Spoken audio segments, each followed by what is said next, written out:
Welcome to HortTube. My name is Jim Putnam. This video is all about seeds.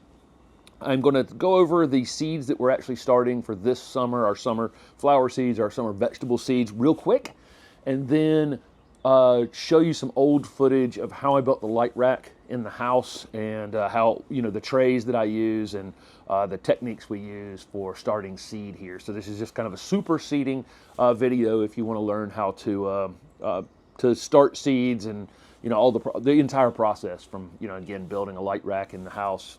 There are other ways to do seeding, so this is not like the only way to do seeding by any stretch of the imagination, but it's the way we do it. I had a nursery business for a long time. I'm a bit of a, I'm not going to call myself a control freak, but I like things very predictable. So my technique is to take any kind of guesswork out of it. But there are lots of other techniques, probably less expensive techniques as well. You can see Griffin has joined me here and Holly is laying down here on the floor. Griffin you won't see in the outdoor portion of the videos a lot because he's still very young and he is just kind of pretty wild out there. But when I'm inside, typically this is how we are. He's usually close by me somewhere. Okay. So we do a fair amount of seed collecting here, and we keep them mostly in jars, and I'll walk past something somewhere and grab some seed off of it here or there, and then of course some of the things we have in our own garden here. A lot of our dahlias are dahlias that we have been accidental crosses, out here in the garden where bees have crossed them, and then we collect the seed, and then we find some potentially new varieties from our dahlias, and so that's something we like to work on. Then I've got some seed. Here's an okra that Buddy Lee sent me that is an old family seed that they had thought was lost for a long time, and I was happy to have him send me this okra seed that I've collected from another one that I really enjoyed, and so on and so forth. So a lot of our seed here is in bottles. I've got some California poppies seed right there, and several other. I got some snapdragons. A snapdragon I saw that I really liked, and grabbed some mature seed off of it last year. I'm going to try those later in the year. Most of our seed, we're equal opportunity seed purchasers, so there's no rhyme or reason. There's no one place that I go to. All the catalogs, come in, their park seed catalog. I usually always order something from Baker Creek because they're always interesting, and they always send you some fun surprise in the mail with whatever you're ordering. I've ordered from Johnny's in the past, less over time for some freight reasons, and then we'll buy them off the shelf in garden centers or even the box stores, wherever. If there's something we see that we're interested in trying to grow. What we do with our vegetable garden is we pick a few things that we really like and do those over and over, and then we add some new things each year. So we have a rotation. I did not like this black strawberry tomato that we grew last year. I didn't like it at all. So it will definitely be out of the rotation, and it opens up an opportunity to try another tomato. It's a beautiful tomato, but it had no tomato taste whatsoever. Bronze Torch is our favorite tomato by far and away. This packet is from Park Seed, but you can get this one in a couple other places. It's a hybrid. It is not inexpensive. There are only 10 seeds in this packet, and it's not inexpensive, but 10 plants. If you end up with 8 mature plants, it'll be more Bronze Torch tomatoes than you can probably eat. So you don't need that many seeds, but again, it's kind of surprising. Sometimes you'll open a pack of seed and there'll be 150 seeds in it, and it costs $3. And then the next pack you open has 10, and it costs $7. And there's a reason for that. This is, it's a hybrid tomato. There was a lot of time and effort put into this tomato. And then I do a lot of jalapenos because I like to make pickled jalapenos. Put pickled jalapenos on basically everything, and even order. I've got a place in California. I order pickled jalapenos from through the mail when I don't have them myself. So love those, and we grow quite a quite a few peppers in the garden, sweet peppers and others, California Wonder, bell peppers, and then again we're rotating tomatoes. So last year we just did a blind taste test on the tomatoes. Steph cut them up, and then we mixed them up, put a number on them, and then and tasted them, and then I think we had done like 8 varieties last year, and we're keeping 4 this year. It's just kind of a fun way to figure out which ones you want to keep. Again, Bronze Torch is pretty much always the winner for us. It has the most. It's the perfect size tomato, and it's also holds up to a knife, so you can slice it even though it's a small one. It's sliceable, and it's kind of had a crunch to it, and it tastes like a tomato. It's like all the things you would want in a tomato, combined into one. And then we do several cucumbers. We have climbing cucumbers, so we'll have to have something for them to climb on over there.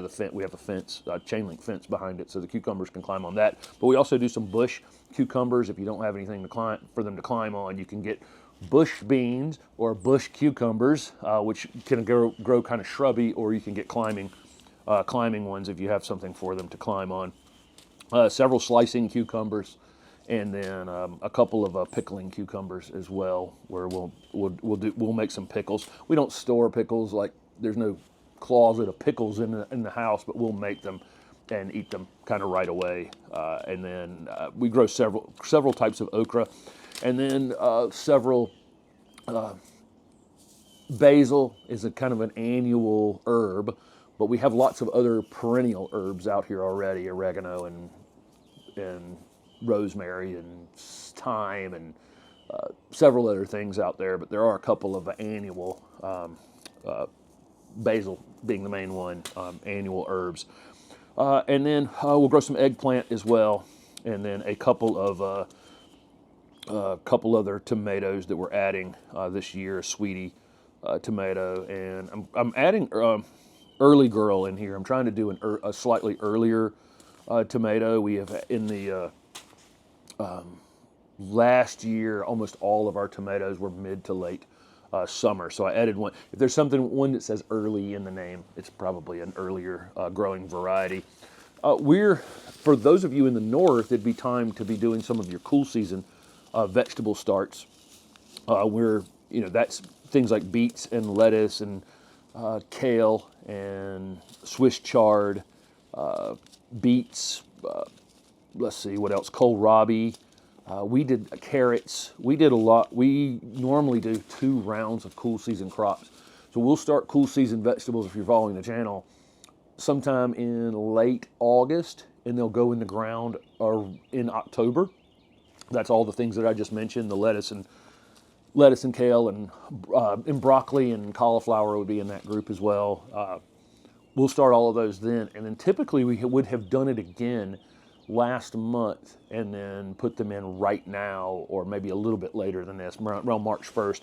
But our garden is occupied with some other plants. Our vegetable garden's occupied with some other plants. So we didn't do a cool season crop round for this year. But again, those of you in the north, you can just start those seeds right now. And then we do a lot of flowers from seed. A lot of the dwarf zinnias that we do, the profusion zinnias especially, are really, really easy to do from seed. And it's an annual flowering plant that can get, 1.5 foot round and maybe 6 inches tall and be incredibly showy all summer long. They're really disease resistant versus the taller growing zinnias. There's an All About Zinnias video on the channel if you want to go back and watch it. It's like 300,000 views of that video or something. So I think that's definitely worth watching if you want to do zinnias from seed in particular. There are, let's see, what else do we have in here? We usually do nasturtium, agastache, several sunflowers. This Italian white sunflower, really, really nice in the garden last year. More nasturtiums. Passion flower, which is our native passion flower.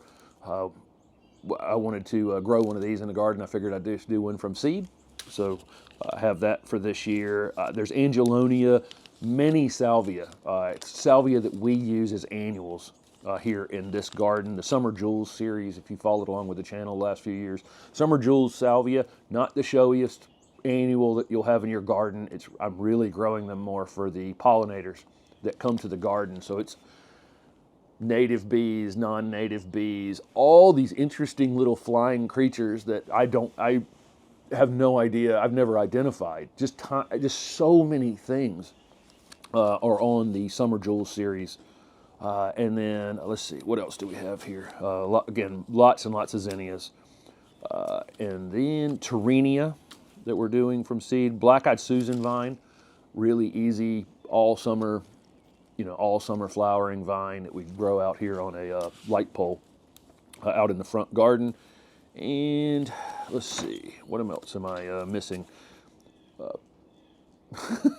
He just got up and let himself in the door. That is very much Griffin right there. When he's over something, he's on his way to the next thing. We're doing some Kufia from seed. We do generally end up with about 5 varieties of Kufia here in the garden during the summertime.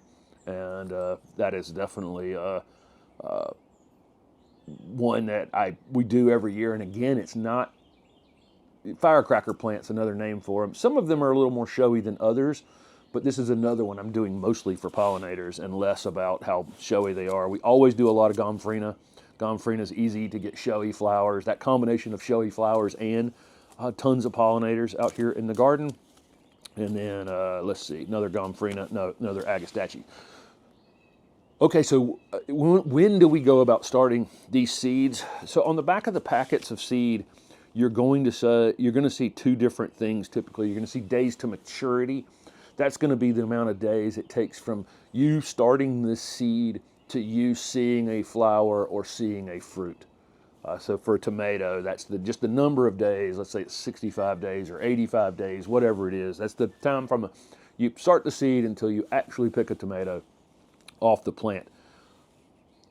When we're doing seed in house, there'll also be on here a time to transplant. Okay, that's the thing you're looking for in terms of starting your seed, is time to transplant.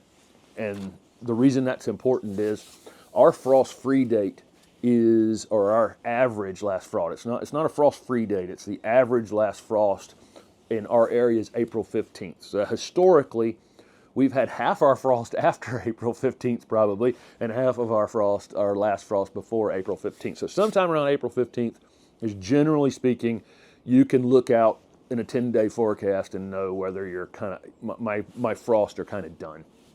That's usually the time I want to start putting some of these things into the ground. Not all of. There's actually very little advantage in putting peppers into cold soil. Completely different discussion, but you can.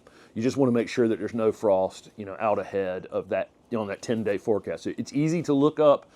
You can put in your zip code or your city or whatever into Google and say, what is my average last frost date? And it will tell you historically, what's your last frost date? When you see time to transplant, on peppers, it's going to say 6 to 8 weeks. So it takes, from a seed, it takes 6 to 8 weeks to get a plant that is a transplantable size to go into the garden. So if I want to put my peppers in the ground on April 15th or sometime around there, maybe I'm going to say April 22nd, just to be, one more week later, just to be safe, I can back up from April 22nd, 6 or 8 weeks, and start my seed somewhere in that window between 6 and 8 weeks out. And I can do that with every seed. That's actually how we stack the seeds, is what are we going to do next? Some of these seeds only take 2 to 3 weeks from a seed to a transplantable size plant to go into the ground. So I wouldn't need to do them until April 1st. There's no advantage in doing them early. Zero advantage, especially things with like tomatoes, which can get some kind of funky problems if they stay in those little trays too long and get too root bound. So tomatoes are typically going to be 4 to 6 weeks early, or 4 to 6 weeks to transplantable size. So again, backing up from that April 15th or April 22nd date, whatever you want to do, just to be more conservative, if I went out to April 22nd, and I back up 4 to 6 weeks, I'm March 6th, March 7th, I can start my tomatoes and have perfect the perfect timing where the tomato plant is just the right size. It'll be rooted in just right, and it can go in the garden if everything's kind of going along pretty smoothly. If I start it right now, 3 weeks before that, that's going to be 3 weeks that tomato plant's going to have to live in that little tiny cell, waiting for the weather to be right to put it in the ground. There's potential micronutrient issues that happen with that. I've actually seen on really cool nights, if it's too cold outside, peppers off color from phosphorus deficiencies, where they turn this kind of purplish color. Interesting. You can create problems by trying to jump the gun too much. But I know this time of year, everybody's looking, what can I do in the garden? What can I get started? But just look on the back of the package. It's time to transplant. Back up that amount of time from your average last frost date and start the seed in chronological order. That way, that's the way we do it. I love seed starting time. I think it's you know, a lot of times we're going to garden centers, buying a couple plants, coming home, putting them in the ground, and while that is rewarding, I think the most rewarding thing that I have in the garden are the things that especially the things we collected from seed, but any kind of seed that you started, and then sometime in August, you're either picking a fruit off of something, you know, a vegetable off of something, or you see this big, beautiful flowering thing out in your garden that's covered in pollinators, and you know you did that way back in February, way back in March, and started that entire process, and you took all the steps, you know, from beginning to end for that thing to be showing off in whatever way it's showing off. So what you're going to see here going forward through the rest of this video is the seed rack that I built in the past back at the old house, and it made its way to this house, and I've used it a lot. It was not inexpensive to build, but at this point, you know, I can divide that cost by 7 years, and I think I'll have it for another 7 or 10 or 15 years. So my yearly cost, although it was a lot up front, is being divided every year, and I don't see any reason why I won't be using it in 10 or 15 years from now. So I think it was worth the cost over the long run. And then you'll see the trays and the whole process of us doing the seed out here in the garden. So thank you guys so much for following along. Let me know down below what seeds you're excited about starting this year. Thanks for watching. My name is Jim Putnam. In this video, I'm setting up a seed starting station with some grow lights in my dining room. I bought this baker's rack from Amazon.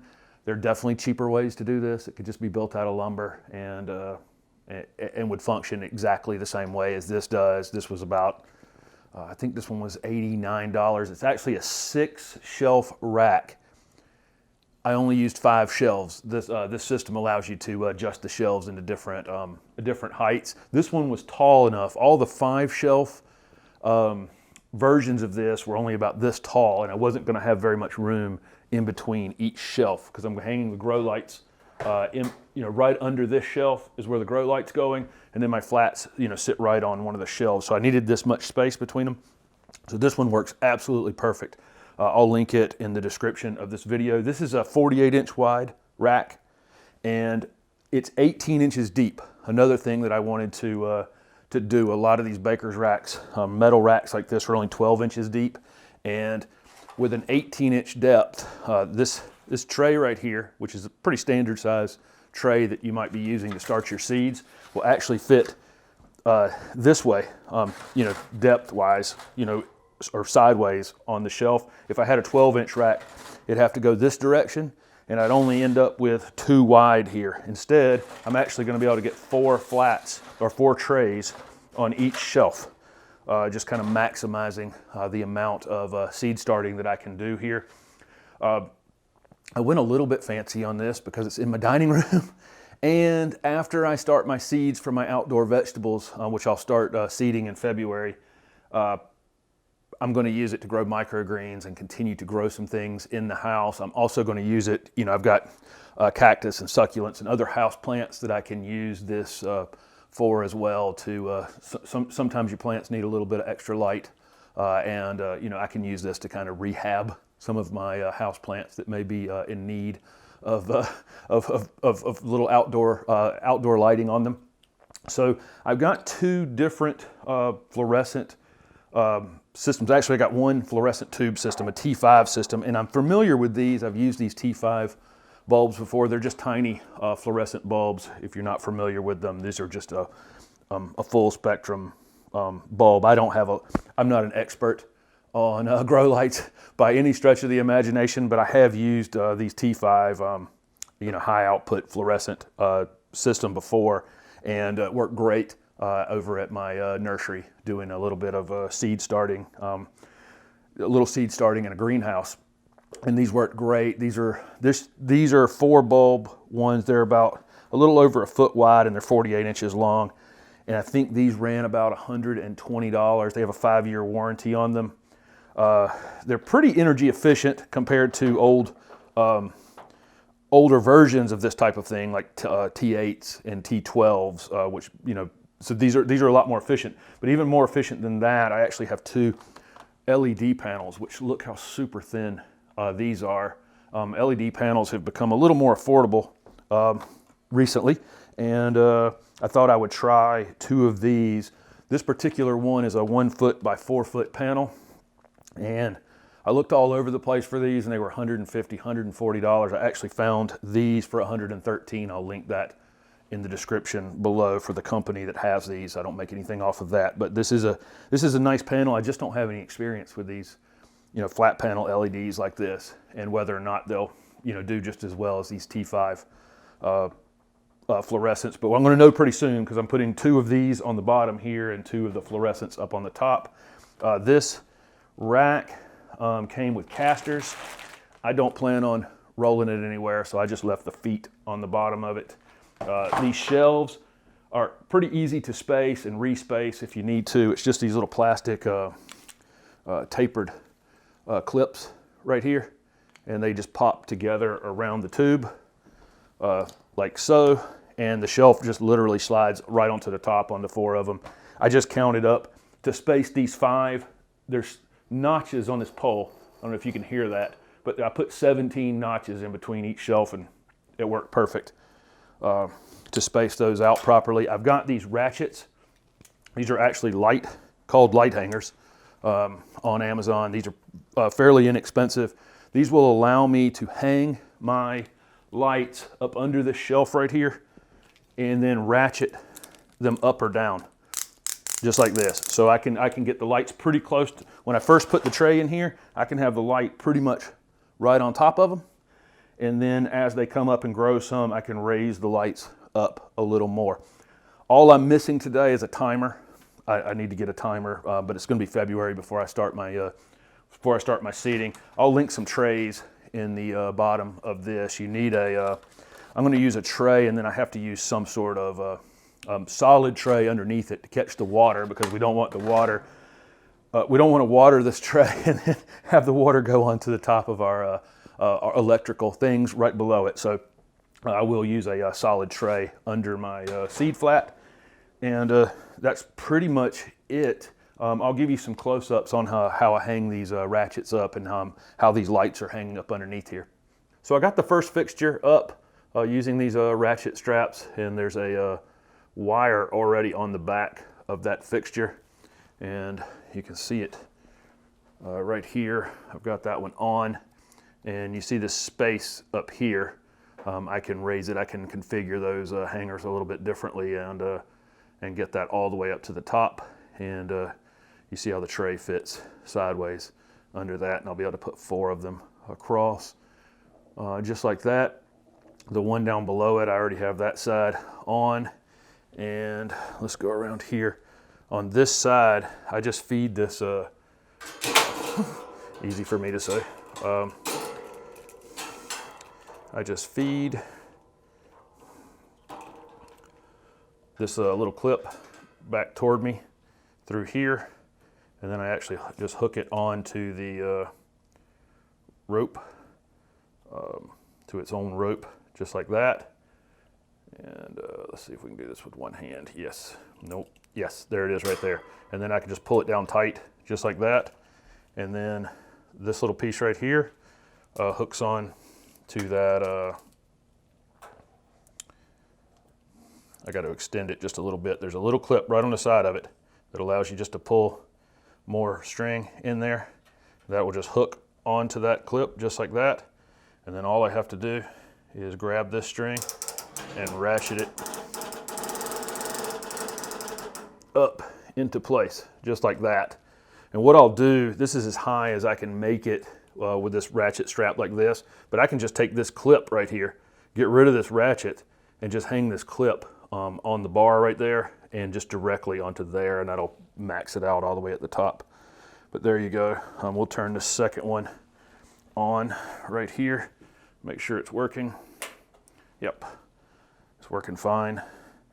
So that's quick and easy, really a quick and easy install. This rack goes together in just a few minutes, and the lights hang very quickly. The flat panels do not have that wire piece on it, but these ratchets come with all this extra rope, or all this extra string, so I just tied a piece on here, and I'm going to do the same thing on the other end and use the exact same ratcheting system. These will actually daisy chain. You can plug one into the next one like that. I'm not going to do that. I'm actually going to run them all down to one outlet and then onto a timer so that I can use it that way. This is a really pretty basic setup. This rack from Amazon, like I say, is a 6-shelf rack. I only used 5 shelves to give me plenty of room in here to be able to adjust these lights down toward, when you're doing seedlings, you want them pretty close. As they grow, you can raise them up. If I put house plants in here, I'd probably want these pinned pretty much all the way at the top.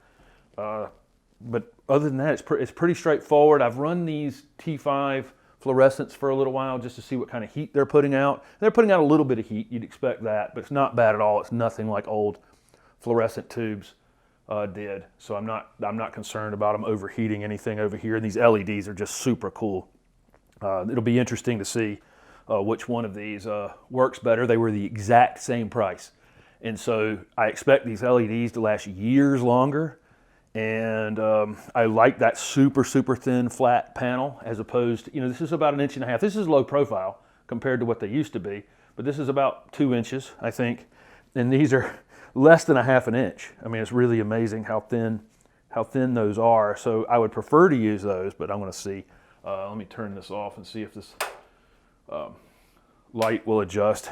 So with the next video I do on here will be, I'll get the timer installed, and then I'll be seeding, and I'm going to start sometime in early February doing seeding in here. And like I say, I'm going to link these trays, some seed starting mixes that you can use in here, some solid trays to go under these, because obviously we don't want to introduce water into our electric components.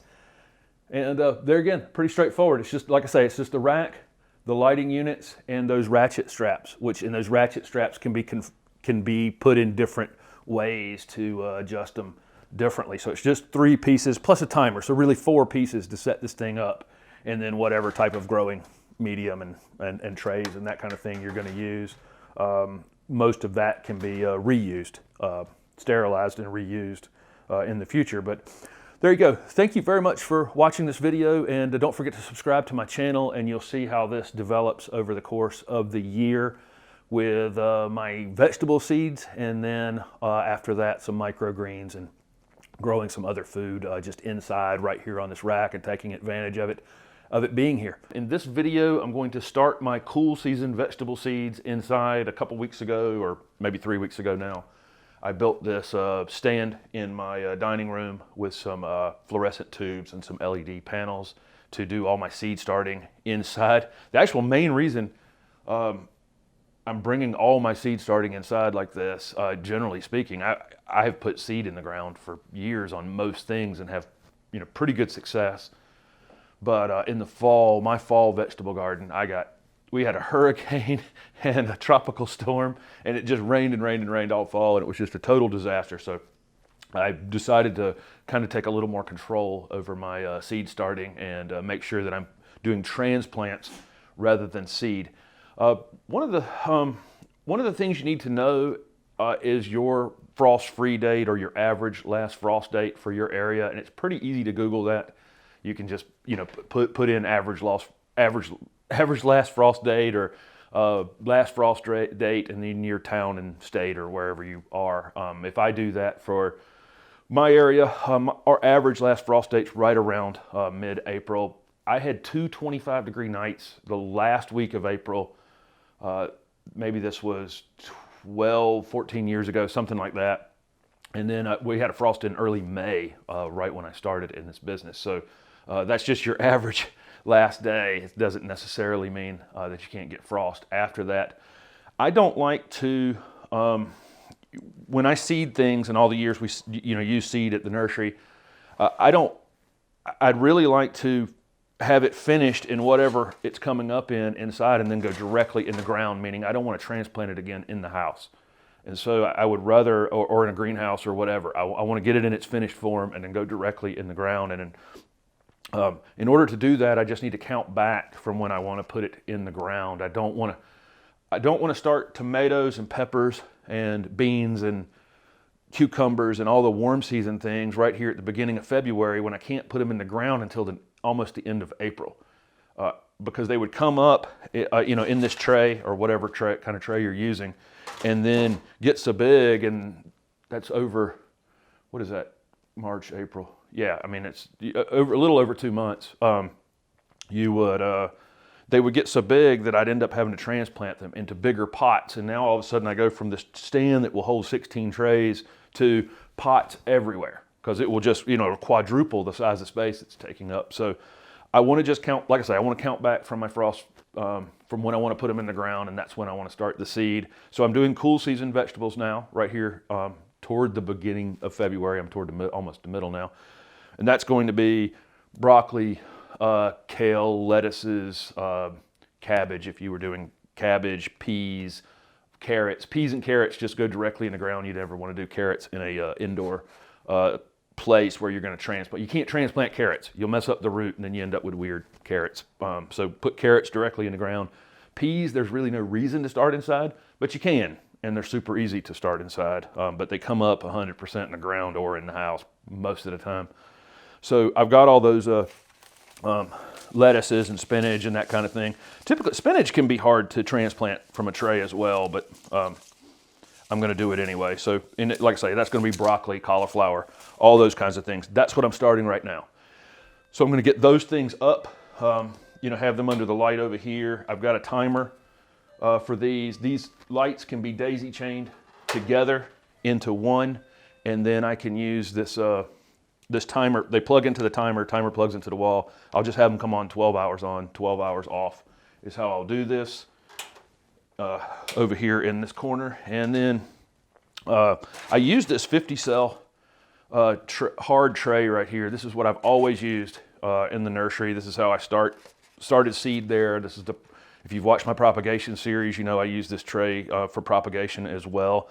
I'll link all this stuff down in the description of this video if you want to get them. You can use egg cartons. You can use old 6-packs where you just have the cells where you bought annuals the last year. You can use anything, and I've used everything in my life. I've been growing vegetables since I was a kid. I used to sell collards when I went in the fall and early winter every year in the neighborhood I grew up in when I was a kid. I've been doing this a long time, and back then I didn't have any money to do anything with, and so I have done all versions of cheap and inexpensive ways to propagate or to germinate seed and to grow, and to finish them in the ground. But I kind of fell for these 50 cell trays a long time ago because they're so rigid, and I can reuse them and reuse them and reuse them. When I closed the nursery down, I probably still had 500 of these that were 5-6 years old. We'll get a tear. You hold them like this, and so sometimes you'll tear the end on one, and I'll just flip another one around on top of it, stick it in there, and turn 2 into 1 again, and continue to use them for years, as long as you're taking good care of them. They have holes in the bottom of them, so I'm using a solid tray underneath those, and definitely want to have some sort of solid tray for water, to keep the stuff from getting on your, all your electrical stuff. And somebody suggested on the video when I built this to just put some sort of plastic lining right on top of this, and that way there's no way to even have an accident. Whatever water gets on here will run off the side and not run onto those kinds of things. That's probably a good idea. Let me take this tray outside real quick, and I'll show you how I go about filling and what I'm using to fill the trays with. Another thing you're going to want is seed label, labels of some kind, and some sort of pen that will allow you to a marker that is waterproof to mark on the tray what you're putting them in. Especially the way I'm doing it. If you were doing them in 6-packs, you would only have one kind of thing per 6-pack, but I don't need an entire flat of one kind of lettuce, so I'm going to have like 3 rows of one and 3 rows of another. So I definitely want to have those rows labeled. So there are a lot of different choices really for things you can use to start your seed with. You can use those peat pellets, and if you go in a lot of stores this time of year will have lots and lots of peat pellets, different types of peat, the pellets that swell up when you put water on them. I've always been really inconsistent with those. I end up, if I use the solid tray, and let's say I put 50 of them in this tray, and I add the water, they swell up, I put the seed in them, the seed comes up fine, and then I tend to have 10 of them that stay too wet, they get some mold on them. I'm just inconsistent with them. I'm not saying that they're bad, I'm not saying that I wouldn't be successful with them, but I tend to be inconsistent with them. I end up overwatering or underwatering something along the way, and so I just choose not to use those. This bag is actually a propagation mix, but it's going to be the same as seed starting mix. It's going to be some sort of peat with vermiculite or peat with perlite mix that's light and airy. And I use a dustpan right here to move it from the bag to the tray. That's what I've always used. It's what we used at the nursery because we didn't have machines to do it. But this works very, very effective at doing that. You can use compost as well, and some people do their transplants in compost. Again, there's probably going to be some inconsistency in compost where it's going to have the potential to keep one end of the tray wetter than the other, and so I don't use it. The other thing, when you're buying something that's labeled seed starting mix or even potting soil, anything that you intend to bring in your house, make sure that material in that bag is dry, that it's been stored dry somewhere. Get it from inside of the store if they have bags stored inside the store. Because if this stuff gets wet, it's really an invitation to have fungus, gnats, and pests in it. But this is super, super dry when I get it. It's actually even hard to wet. But I'll just put 3 or 4 scoops up here and then just spread it to the corners like this. And then we want to get it pressed down a little bit, but I actually want to end up leaving a little bit of a reservoir in each of these cells for water. So I'll just drop it several times to pack it down, and then I can go through again and I may add just a little bit more to that.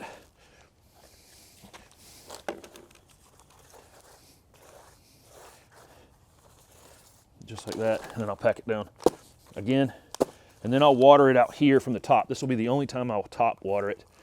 Just gently top water it like that. It takes a lot of water to get this mix wet initially. I don't like to wet it first because then it's sticky and makes a huge mess trying to fill the trays, but some people probably do. We can just do this a couple of times. We used to do like 10, 12 trays at the time on a cart and then water the whole cart at one time and then stick all the seeds or cuttings or whatever we were doing. But I'll let that water soak in, and then I'll stick it into my solid tray and carry it in the house, and I'll show you what I do from there. So here's the tray I just did outside and watered it extremely well. This peat-based mix won't need a whole lot of water. It'll take several days for this to dry out. The soil turns really dark when it's wet, almost black, and then when it's dry, it's kind of a gray color. You can just watch that coloration change. You can also feel it from the weight of the tray. The tray is very heavy right now. Peat holds a lot of water. You can also use coconut coir, which has become more readily available over the last few years, and it'll come in some sort of little block, which you'll wet, and it will expand into a lot of material. If you're concerned, some people are concerned that peat moss is not a renewable resource. We're mining it out of the ground, and it is definitely not a renewable resource. So if you are concerned about that, you can use, like I say, you can use the coconut core for that. I've got all my seed packets here, you know, with all my kale and lettuces and those kinds of things. This is the best time of year to shop for those. I don't care what it is you're going to be using, even if you're not using the seed until April or May or even June, depending on where you are. Go and get the seed now if you're buying it from a garden center or a box store or that kind of thing. It's the best selection they're going to have all year. Of course, all the seed starting catalogs are out.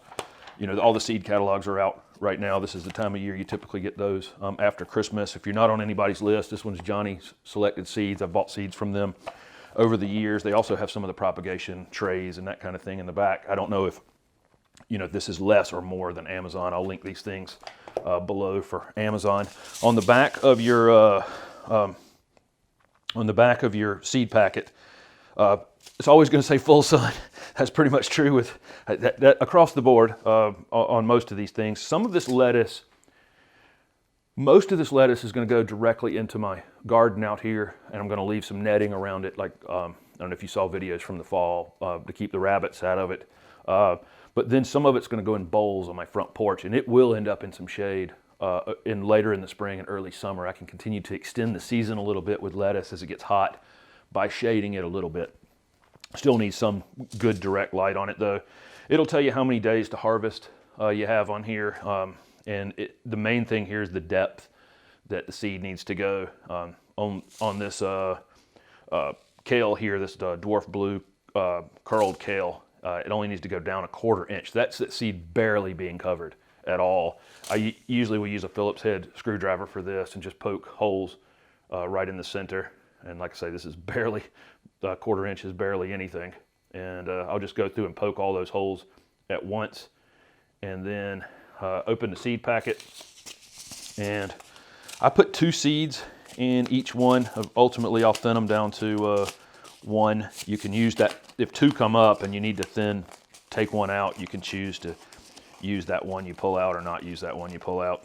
With seed, it's so, really is kind of very inexpensive compared to buying transplants. If I bought this tray of transplants, they would probably end up costing me 50 cents a cell. That's how much it would cost at a store, maybe more than 50 cents. I think one time I did the math on it, it was close to 60 cents, even in the box stores for transplants now. So these seeds, that seed packet has several hundred seeds in it, even that tiny little seed packet. So even with the soil, the tray's reusable, I'm going to be less than 10 cents, probably more like 5 cents per cell, soil and all, doing this. But I'll just drop 2 seeds in one of those holes and then lightly cover it, barely cover it. On something that says 1/4 inch, it just barely gets covered. And repeat that process for all 50 and just tamp them down lightly on the top. So I've gotten 2 trays done. I'll probably end up with about 8 trays of things that I'm doing right now, which is, like I say, is going to be lettuce and kale and broccoli and cauliflower. That's actually what I'm starting in here right now. And I'll save the peas and the carrots to sow directly. And all of these things will go in the ground right at the beginning of March. As soon as they'll hold that seed, as soon as they'll hold that cell together, meaning that they're up and they're rooted in enough that I can tug it out of there without doing damage to the roots. As soon as that happens, they're going in the ground. And then I'll start all of my, I've already got all my tomato seeds, flower seeds, beans, cucumbers, zucchini, squash, all of those things. It's a long time before we can put that stuff in the ground, so I will wait till the first week of March to do those from seed. Some people will start peppers about this time and go ahead and go through a transplant process on those in the house. If you were going to choose to do one super early, it would be peppers probably, because they take longer to have pickable fruit on them. As a comparison, let's see, let me find a pepper here. This California Wonder sweet pepper is going to take 85 days versus these lima beans here, which are only going to take 65 days. So there is a little bit, it might be worth your time to grow a slightly larger transplant going in the ground. You can quickly and easily Google when is it time to plant? When is it time to plant vegetables in my area? Like if I say, when is it time to plant vegetables in central North Carolina, where I'm at? Quickly, you're going to get a lots of different resources for when it is time to, when your frost-free date is, when you should be doing seed versus transplants. Like if you just want to go to a store and buy the transplant, you know, the seedlings already germinated to put directly in the ground, that would be called a transplant. It'll tell you when the transplants go in the ground or when you need to be thinking about starting seed. That would be a resource that you're going to need to use wherever you live. But right now, again, it's cool season vegetable seed for me. I'm a month away from the summertime vegetable seed starting. So thank you for watching this video. Don't forget to subscribe to my channel. There'll be lots of videos on this process of how I'm using these lights. And once these cool season vegetables are in the ground, and then we do the summer vegetables in here, and then these go away, then I'm going to actually grow food directly on here and continue to use them all summer long. I'll grow microgreens and lettuces and things like that inside here. And so I'll show you how I'll do all that as well. So again, thanks for watching. In this video, I'm just going to go over a 1 week update on my cool season vegetable seeding that I did last week. A few weeks back, I built this rack here with the grow lights on them. And it's a room on this rack for 16 trays. I've done 8 trays of cool season vegetables. I'm about to do some microgreens today, actually. That video will be a while. I'm not going to put the video up until I show, you know, the end results with my what I'm doing with the microgreens. I'll give you a close-up of how things are coming up here. In the fall, I did my cool season vegetables outside, seeded in the ground like I've always done. And we had a hurricane and a tropical storm, and it has rained ever since, and my fall garden was a disaster. And so I basically moved the seed starting operation inside here, and I'm glad I did, because it's rained probably 4 out of the last 5 days, and it's forecast to rain 7 out of the next 10. It just won't stop raining. I imagine one day it'll stop and it just won't rain again for several months. That's probably the way it's going to go. But for now, we are just absolutely drowned in this area, so it's another good argument for having them well established going in the ground. So let me give you a close-up.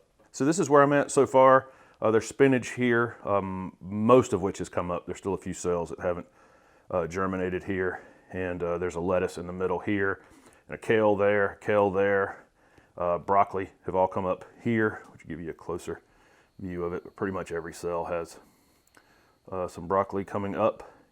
And then there's some mixed greens right there in that area. Up at the top, I ended up doing my peas inside. Peas will come up 100% in the ground or inside, but I went ahead and started them inside since I had room on the rack. But they're already up there an inch or so. And then this is 2 trays of various lettuces here, although that's one solid tray of one called salad bowl. So this is quite a few plants. You can see we've got multiple plants have come up in each cell right there, and they need to be thinned down to 1 plant. And I'll go through here and pick them out. And if they come out with the root intact, or you can, you know, just kind of wiggle them out and try to get the root intact, you could actually transplant them into another tray or another cell if you want to.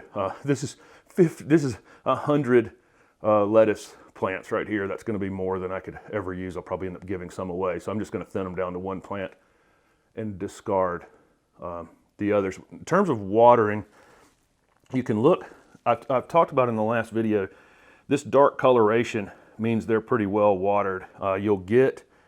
The soil will become lighter in color, and there's a cell right there. I don't know how well it'll be able to be seen on this video, but it's light gray. It's drying out. I can go down a little bit though and find some moisture. When I see, you know, there's just 1 dry cell in that tray, I'm not going to water that tray.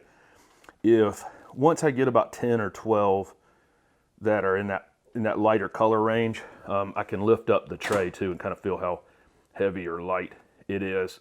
That's when I'll water, and I actually just pull up the tray or the liner like this and just water directly from underneath right there. If you have a watering can with a long spout, works perfect. Don't give them a lot of water. Give them maybe a pint of water and then wait about 20 or 30 minutes and see if that cell turns. or the cells that are dry turn. It'll only take about 20 minutes for this. So if you're using a seed starting mix or something with peat moss or coconut coir, will soak that water up from the bottom very quickly. If you're 30 minutes pass and those cells are still dry, you probably didn't give it enough water, and you can give it another pint or so. Just give it a small amount until you can see all the cells in the tray are wet again.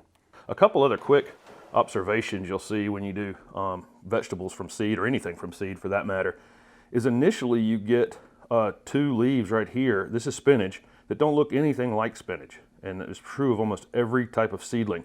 It'll first put up these 2 leaves to start collecting light and be able to photosynthesize and feed those initial roots that are going down in the soil. Once it does that, then it sends up what we call true leaves, and these 2 leaves down at the bottom are actual spinach leaves that are starting to form right there, and they look like spinach, but those initial leaves are just to get that process started. And pretty much every one of these plants have leaves that look different than what they ultimately will as they grow. On these peas right here, look at the roots on the bottom of them. I think it's probably pretty much true with any of these at this point, that the roots are actually making their way to the bottom. Yeah, if you can see that, if the light shows up, you can see roots hanging down from that as well. So it doesn't take long at all. In just 7 days, well, that's only 6 days on these trays over here. So there's a 1 week update here. I'll turn these off and maybe you can see me a little bit better right there. Okay, that's a 1 week update. About 2 more weeks from now, they'll be heading out and into the ground. I really won't have to acclimate these going from indoors to outdoors, because I've been giving them such bright light the entire time. If you were doing this indoors and you weren't doing this under grow lights and you were just doing it in a bright window, you may want to go through a step of introducing the sunlight to them slowly and not shocking them, because the difference between a bright window with the sun setting in the afternoon and being outside in the full sun is very, very different. And just like your skin, going from your winter coloration out into the sun, on Memorial Day weekend, the first time on the beach, you can cook pretty easily, and your plants will do the same thing. But like I say, under the grow lights, not something I'm going to need to worry about. So I'll give you another update next week, show you how much these can grow in a week. Again, I'm not fertilizing them. I'm going to thin them, continue to water them, and since I'm planting them within, a 3-week window or so, approximately a 3-week window, then I'm not going to need to fertilize them until they actually go into the ground. Thanks for watching. Don't forget to subscribe to my YouTube channel for upcoming content. Welcome to HortTube. My name is Jim Putnam. In this video, I'm going to show you my simple technique for growing microgreens. I do this in the house on a light rack that's got some fluorescent tubes on it. It's January now, and you definitely need some sort of additional light if you're doing them this time of year. There's probably other times of the year that it's bright enough outside and in other spaces where maybe you could do this without additional light, but I find in January I wouldn't be able to find a place really where I could get bright enough light. So I'm using fluorescent grow lamp to grow these. Only takes about 2 weeks. It's amazing how fast you can grow nutrient-dense food in the wintertime, and there's very little input. Let me go through the pieces here. I have one tray right here that I actually cut some slits in the bottom of. It was a solid tray. This is the tray that's usually like the liner on the bottom of your annuals. So it's just a solid plastic tray. And I cut some slits with a razor blade in the bottom of it to allow some water to drain out of it. You can get a tray that already has some holes in it, but sometimes the holes are so big that I'd end up losing soil and a seed and that kind of thing out of the bottom of them. So I like to just make small slits in the bottom of it. Then I have a solid tray that one is sitting in. Okay, that will basically prevent any water from getting on my, on the fluorescent tubes, electrical things that I have inside. And so got a tray with slits in it, sitting in a solid tray. I put about a 1/2 inch or less of seed starting mix in here. This takes very, very little soil. If you get a bag of soil, some sort of seed starting mix, it'll last you a long time. You can actually do this with, I've seen it done with no soil. I've seen it done in paper towels. It can just be moist paper towels sitting at the bottom. You can, I just always I find I get a very consistent outcome with about between maybe 3/8 and a ½ inch of seed starting mix in the bottom of that tray. That's it. It ends up in the compost bin, which if you follow my channel, I'll show you that later. Then I have a third tray right here, okay, and I have 2 bricks. And at the end of this, after I put the seed into this tray, I'm going to put this weighted tray on top of it, okay, and that will keep the seed in good contact with the soil and make sure that all the seeds germinate. And that's pretty much, it's pretty straightforward. The seeds you're going to use, I get a lot of my seed from Johnny's Seed, but there's any seed place that you're comfortable buying from will have microgreen mixes, okay? My favorite is actually just peas. Pea shoots are the best, and pea shoots you can typically cut and they'll regrow, and so you can get a couple rounds on the peas. I did some peas last winter. Super fast and easy. I just don't have any today, so we're going to use some other things. I've got, this is a brassica mix right here. Brassicas are going to be things like collards, kale, broccoli, and it's just a mixed seed of those things, and fantastic for microgreens. I've got some arugula. Arugula can be a little more spicy. I'm not going to use any of that today, but I do like arugula. I've got some Russian red kale, which of course is a brassica, but it's just it's all Russian red kale. This is fantastic as a microgreen. And then there's some collards right here. Same thing, another brassica. And then I've got some alfalfa right here as well, and alfalfa makes a great microgreen as well. I think what I'm going to do is I'm going to do the red Russian kale and the blended brassicas, because I like the red Russian kale a lot, and so I'm going to do half of the tray as that, and the other half of the tray as the other. I've also got some sunflower seeds as well. Sunflower shoots are fantastic. Sunflowers may be the easiest thing if you want to try something easy the first time. Get the sunflowers and the peas as well. Both of those are super, super easy. So basically, I cut the slits in that tray. I put the soil in there. I put water in the bottom tray and sat this one in there. Once the color of the soil changed to a dark color, I know the soil's moist, and I'm just going to sprinkle the seed on top of it. Then I'm going to set that top piece on there, and then I'm going to put it on the light rack, and I'll show you that when it gets to that point. I'm going to put the camera closer to show you how much seed I'm using, because you are going to use quite a bit of seed. So I changed my mind, and I went and got my sunflower shoots right here. I'm going to do half this tray of sunflowers just so you guys can see in the next couple weeks when I update this video how easy sunflowers actually are. Also, you can see the seed better going down into this tray. So I'm going to do half of this tray over here as sunflowers, and then I'll do my brassicas over in this area right here. But I just take them like this, and I sprinkle them, and we're going to end up with them basically touching, but I don't want them piled. That's kind of an important part, because if you pile them up too much, they can actually get couple of issues where they don't germinate, and they may end up rotting and causing a problem in your whole tray. We want to make sure every seed can get air and get water, but we want to maximize the amount that we're getting. Okay, you would think that's enough, but it's not quite.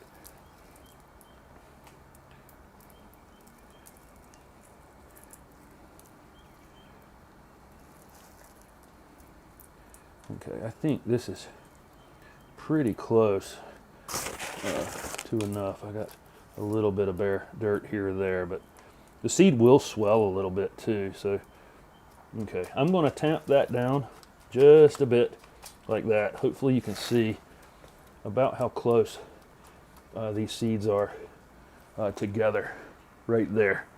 Okay, so they're basically touching. I don't have, there's the occasional one sitting on top of another one, but not bad. That's a pretty good effort. This may take a couple attempts if you haven't done this before to get them, spread out like that. Okay, so I'm going to use I'm just going to use that brassica mix right here. This is a mild mild micro mix, brassica mix from Johnny's. Okay, all right, this seed is much smaller. I still put it in my hand to spread it. It is a tiny seed, as you can see right there. It's just tiny seeds. And again, I'm doing the same thing. I'm just trying to come up with some sort of pattern here that allows me to get it basically touching and not overlapping. There are probably people that are much more experienced and much better at this, but I get great results. So I think you can see how dense I have this seed here. You know, it's not overlapping, but it's if I put much more out there, it would be overlapping. And then there's the sunflower seed back in that area right there. I'm only going to do one tray at the time. If I was doing more than one tray, let's say if I was doing a whole tray of sunflowers, I was doing a whole tray of brassicas, doing a whole tray of peas, I would actually stack these trays on top of one another before I put the cap on. So I only need one cap. But I'm going to put this piece on right here. Okay, this is the solid tray going right on the top of it. Just 2 heavy bricks right there to create some weight on top of it and keep the seed sealed to the soil. So here's my light rack. There's LED lights on here. There's fluorescent tubes on here. Another one here. I'll link the video up in the corner if you're interested in building your own. I actually do not need this tray to be on this light rack while these seeds germinate. They're actually not getting any light under there, but I've already started some of my fall vegetable seeds, so it's on, so I might as well go ahead and just set it there. But again, they don't need any light until they've germinated. Believe it or not, this seed is strong enough to actually push this tray up. And so over the next 3-4 days, that's what I'll see. I typically take the top tray off after maybe day 3 or 4. I just wait for it to get lifted up just a little bit. And it's amazing how strong these seedlings actually are that they can do that. For those of you who don't have a lot of patience, I'm warning you that if you take the tray off, if I was to take the tray off right now, some of the seed is stuck to the back of that tray, and that would be problematic. So you really do need to wait for them to germinate once you've put that top cap on. One of the beauties of growing microgreens is they don't need any fertilizer. Everything that the seedling needs is already in the seed. I watered them, watered the soil today. It definitely won't need any while they germinate. Maybe, after they're up, 1/2 inch, 3/4 of an inch, you may see that you need a little bit of water. To add a little bit of water, the color on that seed starting mix will change back to its dry color from a dark color, and then you can add some water at that time. But don't go crazy with it. Just keep them lightly moist. So again, about 3-4 days, I'm going to take this top tray off. You'll notice the seedlings at that point are just yellow because they haven't been in any light. And almost immediately, maybe over 24, the next 48 hours, the lights on these fluorescent lights will turn them green, and then they grow very quickly, and I can harvest them in maybe 12, 14 days, something like that from today. I'm going to do another tray with some different things in it about that time, and I will show you the results of this tray with the sunflowers and the brassica mix at that time. So don't forget to subscribe to my channel for upcoming content. Thanks for watching. Welcome to HortTube. My name is Jim Putnam. In this video, I'm going to be doing some seed starting. I'm starting some cool season vegetables. That'll be lettuce, broccoli, a couple other things. A few of these cool season vegetables like beets, I just plant directly into the vegetable garden. I did a vegetable garden prep video maybe 2 weeks ago, putting some compost over here so it's ready to go once these seeds come up. I start all my seeds indoors under fluorescent lights, and I've got a video on the channel for that as well from 3 or 4 years ago when I built that light rack. These cool season vegetables you can do outside if you want to just start them in some sort of tray or open tray, in a milk jug, whatever technique you want to use. You can start these outside. I find a little more consistency in starting them inside on the light rack, and that's why I use it. So again, you can start them however you want to. The purpose of this video is really, this is the time for me to start some cool season vegetables a little early for my warm season vegetables. So I'll wait another 2 weeks or so for peppers. I've talked about several times on looking on the back of the packets of seed and seeing how long it is from starting it from seed to transplanting it in the ground. Some things are 4 weeks, some things are 6 weeks, some things are 8 weeks. I organize my seeds that way, so I know exactly coming up what I'm going to be starting. Right now it's cool season vegetables. About 2 weeks from now I'll do my 8-week seeding, which is going to be, again, peppers mostly, and then a couple weeks after that, things that take about 6 weeks, because my average last frost date's around the middle of April, and so I want to have my seedlings ready about that time. That's the purpose of all this. I use these 50 cell trays, which I've shown many times on the channel. They're heavy duty, they're reusable, I can wash them each time. Some of these trays I've had for, these 4 actually happen to be new, because I bought a box of 100 of these 15 years ago. I mean, again, reuse them over and over and over again. I still haven't used all the new ones even once. Great trays. You can carry them with or without a bottom tray, and again, you can reuse them over and over and over again. If you're germinating seeds outside, these trays have holes in them for drainage, and you can just use them like that. If you're bringing them in the house, you need a bottom tray that's solid. So each of these will sit in a solid bottom tray. I'm trying to shift away from using peat moss, but I have this 1 bag of germination mix left. I've had this bag for a couple years. It's been in the shop, so I'm using it up. And then when you see me do more seed starting videos in the next few weeks, I'm going to shift to a compost and perlite, or a compost and pine fines mix for my seed germination. But I am using up the last of the peat moss that I have in this video. Are you supposed to be back there? I don't think so. I don't think you're supposed to be in there. A dustpan makes quick work of transferring one of these bagged products into these trays. If I'm going to use compost later, I probably need something a little more heavy duty than a dustpan. I like to fill the trays outside. I give them a little bounce to settle the material down a little bit, then put a little bit of extra on it. When I use the compost and pine fines mix, I typically have to water from the top. The peat moss allows it to wick upwards. Again, I'm going to phase out using peat moss, but you just saw I was able to water, just inside the tray, and it'll wick the water up. Also, the advantage of watering outside, you'll find out whether or not your solid tray has a hole in it, which this one is dripping like crazy from that corner, so I know I need another solid tray for that one. So do these projects outside, and then you won't make a mess inside. So let's start some seeds. So now I'm down to the seed part. I'm going to show you a couple other tools that I like to use. Again, you can go back and look at that video on the how I constructed the light rack. You don't necessarily need a shelf with 4 lights on it. You can just buy 1 set of lights and just hang them over a table inside, and that's probably enough to do 3 or 4 trays at the time, which is enough for most people. I mean, if you go back and look at all the seeds I'm going to start this season, I need more shelves than that, but probably 1 shelf is good enough for anybody. Or again, just try them outside. I do have a timer. This was a little inexpensive timer. It actually came 2 in the box for some reason from Amazon that I use, and it allows me the lights come on at 6 in the morning and they go off at 6 in the evening. So I have it at 12 on, 12 off. You can put it for 14 on and 10 off, but it's an inexpensive. Your light plugs into that. This plugs into the wall. Done deal.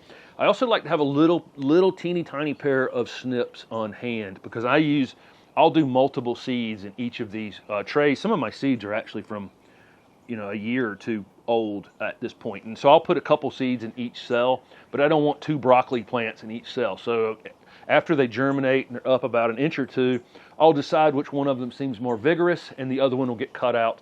And it's easy with this a little teeny tiny pair of snips will keep you from damaging both plants. It's kind of a little surgical thing you have to do just to thin your cuttings later, but a teeny tiny pair of snips is good for that job. Okay, so the things I am actually starting today. Again, beets go directly in the ground. Most of your tuber type vegetables, beets, carrots, they would be planted directly in the ground. Best not to. You can germinate them in here, but it's best not to disturb them once they're in the ground. So that's why they get planted directly. I'm doing some kohlrabi. I've great success with kohlrabi in the last couple of years. If you haven't tried it, it's good, and it's good in a lot of different things. Broiled, really great. Doing a couple types of broccoli. I'm a hair late starting my seed on broccoli, so it just as soon as I can get these up and rooted out enough for me to transplant, this broccoli's is definitely going in the ground as quick as possible. Sometimes my spring here in Raleigh, North Carolina, sometimes we can go right to 90 degrees really quickly. Not great for broccoli, so I want to get that in the ground as quick as possible. And then I have 3 types of lettuce that are going in. That's the main thing. I've got a butter crunch lettuce. Again, I went over all these seeds in a what I'm planting this season video recently. I've got some romaine lettuce, and I have another Bibb lettuce. All 3 of those came from Johnny's, but I buy from Johnny's, I buy from Baker Creek, I buy from Park Seed, and Home Depot. So lots of different places. I'm doing 2 different types of kale, a Russian kale and a kale called Black Magic. And I'm doing some collards. My collards, I already did a crop of collards in the fall, harvested those, and on much larger plants. These probably don't have enough time before it gets really hot, so these will just be picked with younger leaves, and they'll just be cooked that way. And then I've got some pak choi. I've really had great success growing pak choi the last 2 seasons out here in this garden, and they're great greens. And so this is just a big mix of greens plus some broccoli and plus some beets going in. Now that I've got my trays filled, most of these seeds are pretty teeny tiny on almost all of these cool season vegetables. All I do on teeny tiny seeds, and this will actually just flat out be hard to see on these lettuce seeds. They're really super tiny. I'll take 2 of these and just set them on the top, and then I'll just push them in gently. Okay, so that's the process. Bigger seed, I'll make a little bit hole, and you can do that with the back of a pen or a pencil or whatever you want. You can make a small indention, put your seed in there, and then cover them up. But with these little teeny tiny seeds, again, I'll just set them on top, and then I'll push them in. So it's really a straightforward, simple process of putting 2, maybe 3 seeds in each one. Again, they'll have to be thinned later, and then pressing them down gently, lightly covering them. A lot of the seed now is coated, and so you'll see, like on a lettuce seed like this, broccoli, whatever, there'll be an outside coating on the seed. Those seeds are not meant to be covered, and that's one thing I've actually had to learn the hard way. I've just assumed that all the coated seed was exactly like any other seed, but if you buy seed and it's in a strange coating, it just sits right on top of the soil, and that's it. So again, this is super straightforward. I always end up growing way more than I need or want, and give lots away. But it's kind of hard to control it. It's fun. It's super fun germinating seed. It's super fun growing your own food, and I always end up, like I say, overdoing it. I'm going to hold myself to 1 tray of lettuce. So that's 50 lettuce plants. I've got 3 varieties. So I'm going to do like 3 rows of 1, 4 rows of 1, 3 rows of 1. I'm going to do an entire tray of broccoli, and then a tray that's mixed between kale and kohlrabi, and that'll be it for my cool season vegetables. I have a ton of things left over from my days having the nursery and the garden center, including that bag of germination mix out there. I also have a lot of these little 4-inch plastic labels. I had a box of 1,000 of them when I closed up, and I continue to use them. You don't have to buy plastic labels. In fact, I'd encourage you not to buy new plastic labels. But these were for sale at my garden center, and I kept them.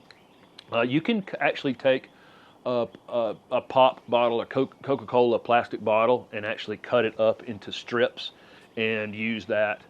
It works great. You can just cut them into pieces that are similar to this, and use those. You can obviously use little wooden sticks. Make sure you're using a garden marker, something that won't bleach out. If you use any other kind of marker, this marker is specifically for being irrigated, water on it constantly in the sun and cold and hot and everything else to make sure it doesn't wash away during the season. And again, even these plastic ones, if you have these, you can cut them in half, which is what I've been doing with these to make them last forever and ever. And you can actually go in here and scrape words off of them and reuse them. So there's a lot of different ways to not spend money on any of this. But I'll write the name of the lettuce that I'm planting, and I always want to mark everything. Everything needs good notes with the, and I'll put the date that the seed's going in, and I'll put it in the corner here, and I'm going to do 3, and then I'll put one in the corner for the next one, and I'll put one in the corner for the next one. I want the variety and the date written down in the tray. That will follow out into the garden. And if I finish this season and go, man, I did not like that particular bib lettuce, I'll now know the name of it so that I don't use it again. Or if I'm like, hey, this is the best one ever, I can recommend it to you guys. So I do like to keep track of what I'm using. I try new seeds every year, but there's some that I like to carry over every year. And then there's some I never want to buy again because they just underperformed in my garden for whatever reason. Swiss chard can actually be planted directly in the ground as well, and it benefits from being soaked. So look at the back of the package and see that.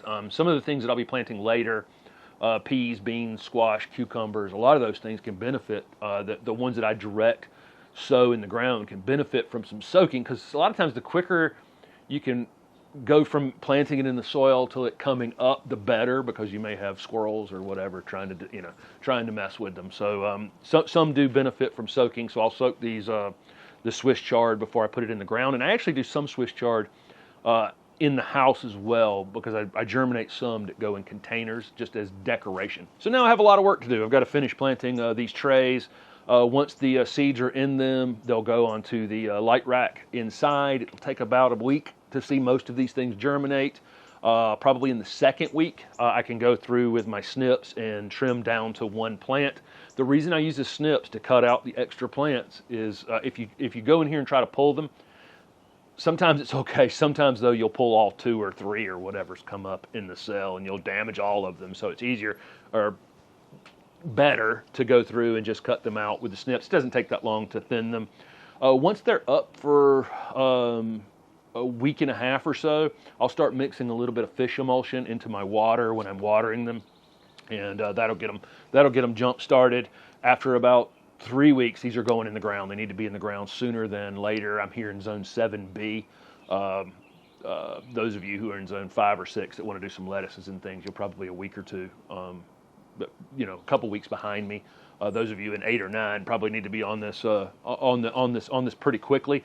If I've left anything out of this video, ask down below, and I'll answer as many of the questions as I can. I'm about 2 weeks away from starting some of my flowering things and my peppers for sure, and then a couple week jump again and a couple week jump again on some other things. So thanks for watching.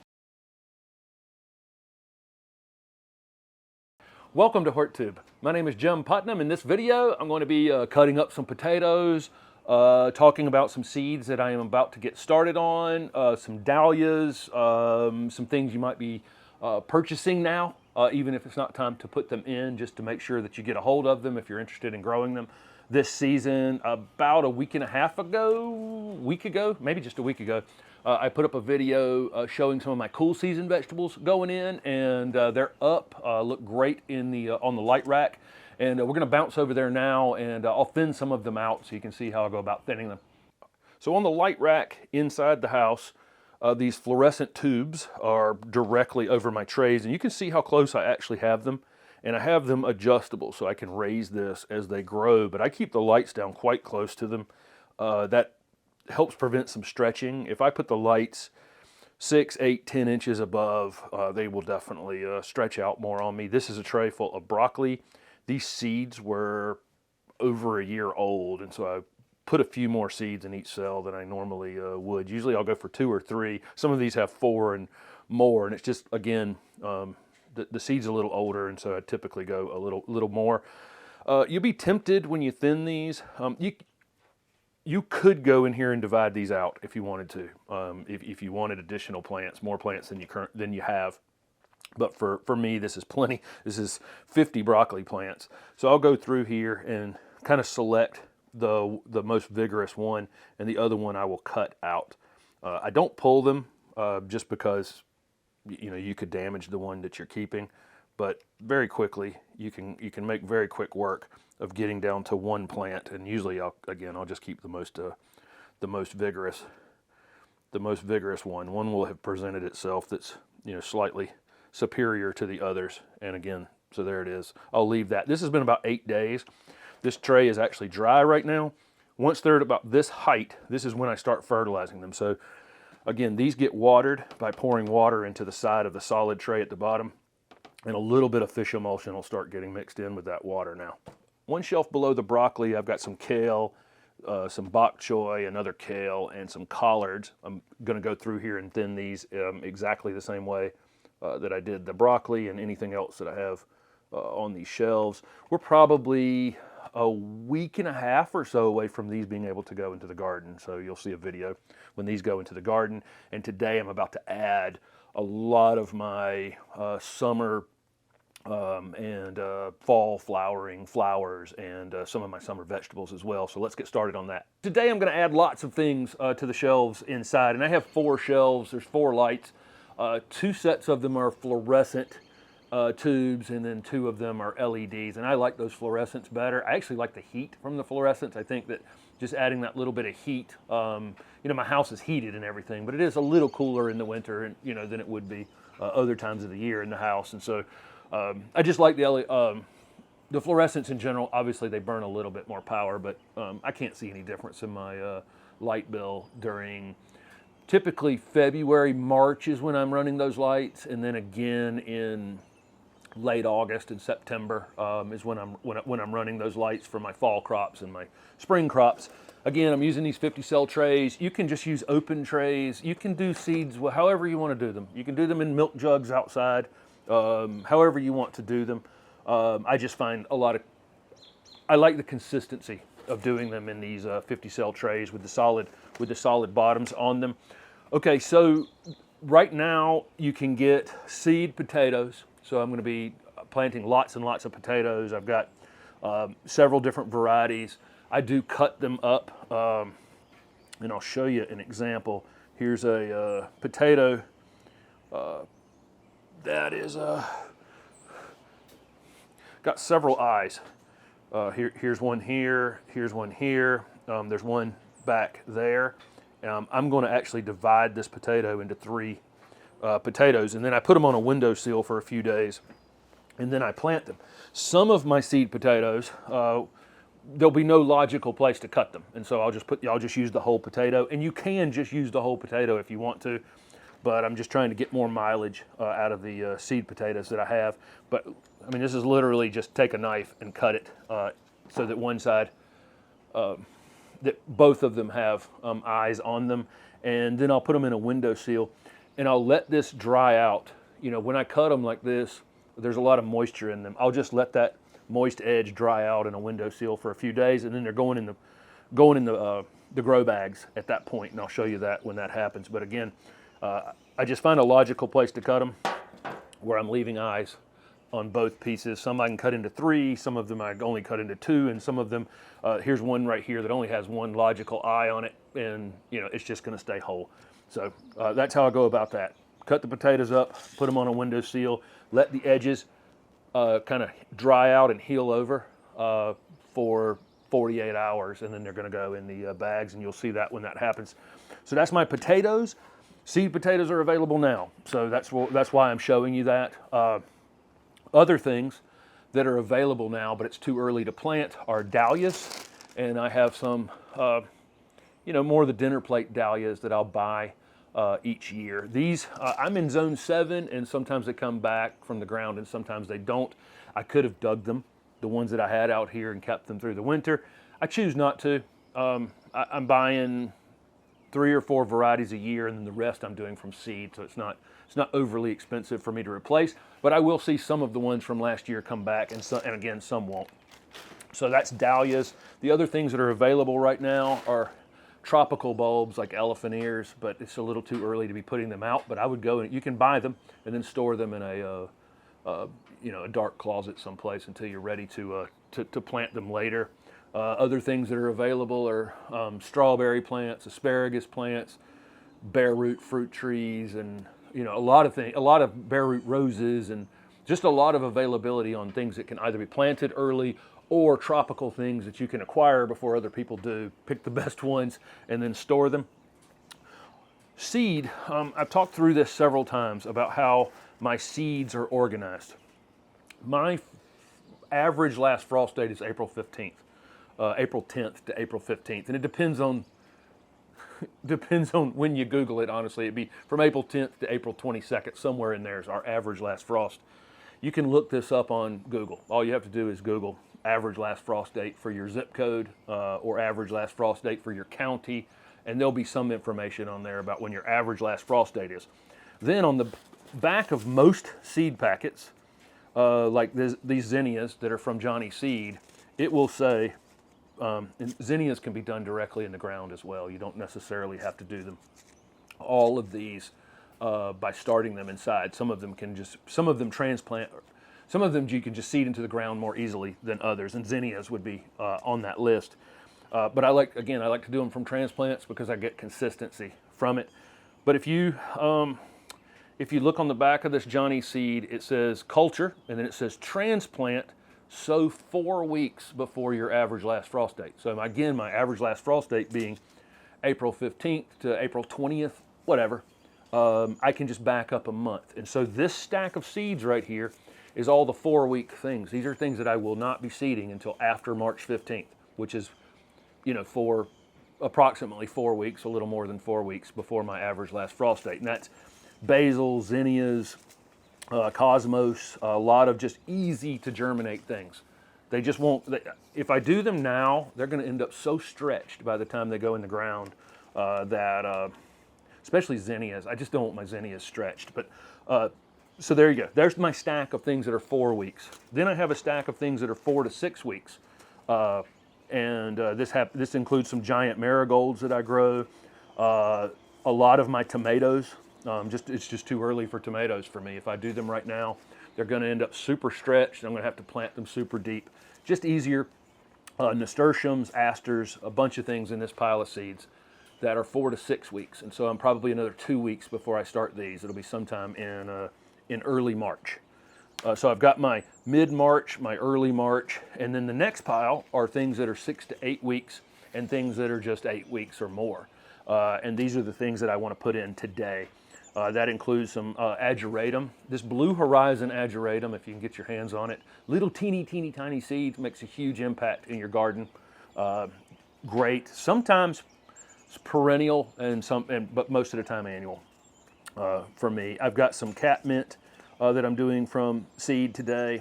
The Summer Jewels pink and white salvia, which are just the best.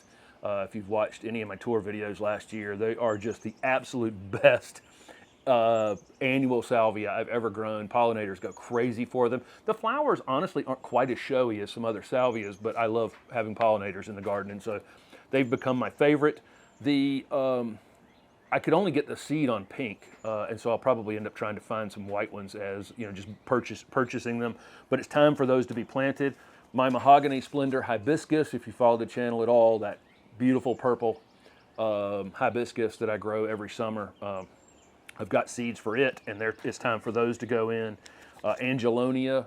Angelonia is this is a pelleted seed. It's actually wrapped in it's pelletized. Those seeds go on top of the soil. I mentioned that in the video a week ago. And then there are some asters that go in early. I've got several varieties of milkweed. Let's see, what else is going in today? My dahlias, my seedling dahlias, I'll start today.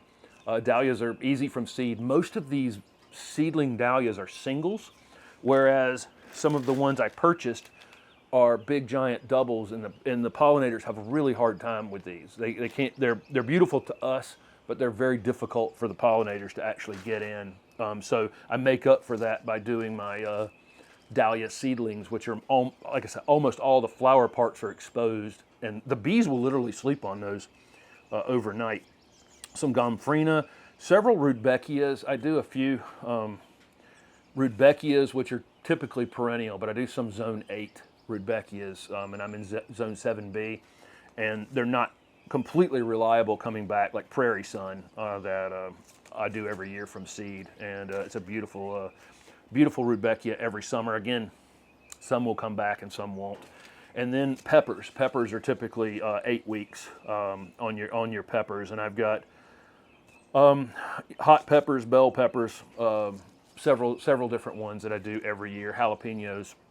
I do lots of jalapenos because I like to pickle jalapenos. But that's the seeds that I'm doing right now are just, again, the ones that are 6 weeks or more, 6 to 10 weeks basically, that they take to become a transplantable size directly out into the garden. I don't want to do any of these things that are going to stretch out. Plus, I only have I have 4 shelves in there. By the time, so I'll do these today on the 2 lights that I haven't been using.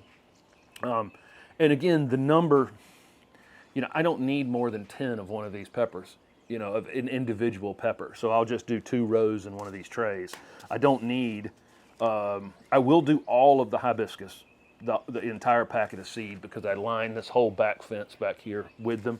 But most of these things, I'm only going to do 5 plants or 10 plants, and they'll have a big impact. They'll have a big impact in the garden. By the time I'm at my next round of seeding, the ones that you saw me thinning inside, the broccoli and the cool season vegetables, will already be planted in the garden, and I'll have those 2 lights available for my next rounds of seeds. And so that's also why I'm splitting the timing, beyond the fact that it's the correct way to do it. I'm also thinking about I only have a limited amount of space to plant these things. And what would happen if I did my tomatoes today is that I say my average last frost date is April 15th, but I might see a frost in the forecast, out on April 20th, April 22nd, and I definitely wouldn't put my tomatoes out. So if I did them today, I might be as much as 10 weeks, and I know that my tomatoes at some point in this little tray, this close together, competing with one another, are going to be this tall. And I've done that before. I've made this mistake before, so it's not like I'm telling you something I haven't done myself. I would need to transplant them into larger pots to prevent that from happening, to give them a little more space. And I definitely do not have room to plant all of these little individual plants into larger containers before they go in the ground. My entire house would be covered in them. So again, another reason beyond just the ease of it, on the timing. I don't want to transplant them twice. I don't want to plant them in there and then plant them into a pot and then plant them into the ground. So there you go. Make sure you're subscribed to the channel to follow along. You'll see potatoes going in the ground. You'll see my cool season vegetables going in the ground. And you'll see all my 4 to 6 week seeds going in here in the next 10 to 14 days, something like that. Thanks for following on. Welcome to HortTube. My name is Jim Putnam. It's time to start some fall vegetables.